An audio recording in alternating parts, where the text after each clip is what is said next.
super cher. Ouais. Donc il faut se préparer, s'organiser. L'air contrarié, Adam est en ligne avec sa comptable et les nouvelles ne sont pas bonnes. Il me dit, moi je comprends pas, vous avez déclaré quand?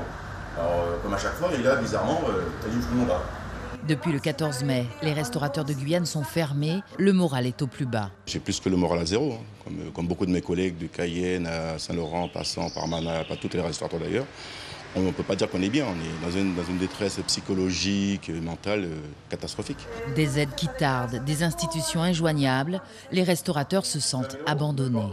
À l'heure d'aujourd'hui, aucun restaurateur, pour la plupart, je parle pour Saint-Laurent, n'a touché ni d'aide de l'État, soi-disant les 10 000 €, personne n'a touché, ni le chômage partiel de nos employés qui n'est toujours pas arrivé. Donc on n'a aucune explication. Lorsqu'on appelle les numéros verts des impôts, ça tourne dans le vide, où nous sommes baladés de bureau en bureau sans savoir à qui s'adresser, sans avoir aucune réponse, de savoir qu'est-ce qu'on doit faire. Nos employés également sont en souffrance. Ils ont des familles, ils ont des loyers à payer, ils ont des charges à payer également. Au-delà d'être des employés, c'est quand même des humains. Et derrière, il n'y a rien. Nous n'avons aucun message à leur apporter. Tous les jours, on a des coups de téléphone de nos employés. Patron, qu'est-ce qu'on fait? On n'a aucune réponse, on n'a pas d'aide.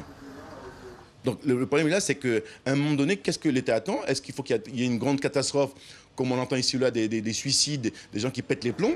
Des acteurs économiques déjà fragilisés depuis plus d'un an, qui se sentent aussi méprisés par les autorités. Le discours du préfet la semaine dernière,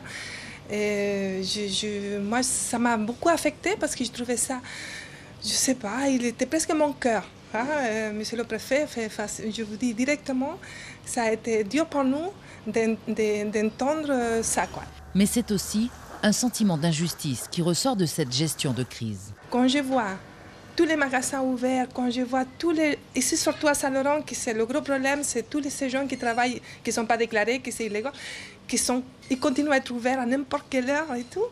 C'est un gros sentiment d'injustice. Un sentiment d'injustice que partage aussi Fabrice. On voit très bien qu'ailleurs c'est ouvert, d'autant plus ceux qui viennent, on va dire, entre guillemets, la gendarmerie qui vient nous fermer, on les voit dans les bars sauvages jusqu'à 4 h du matin. Les personnels soignants qui viennent nous voir en disant hey, « protégez-vous ». Pareil, on les voit dans les bars sauvages jusqu'à 4 h du matin. Donc, on a du mal à accepter cette situation qui n'est pas logique. Ce jeune chef d'entreprise n'attend aucune aide de l'État. Son bar n'a que 3 mois d'existence. Il ne peut donc prétendre à aucun soutien puisqu'il ne peut pour l'instant présenter de bilan. Il a ouvert en pleine crise Covid le 5 mars dernier, il y a à peine 3 mois. Un double sentiment d'injustice pour ces restaurateurs de l'Ouest guyanais, des hommes et des femmes qui se battent pour rester dignes, quand on sait qu'à Saint-Laurent-du-Maroni, l'économie souterraine représente presque la moitié du marché. Sur les 12 restaurants déclarés à Saint-Laurent, 4 ont déjà mis la clé sous la porte depuis le début de la crise sanitaire en mars 2020.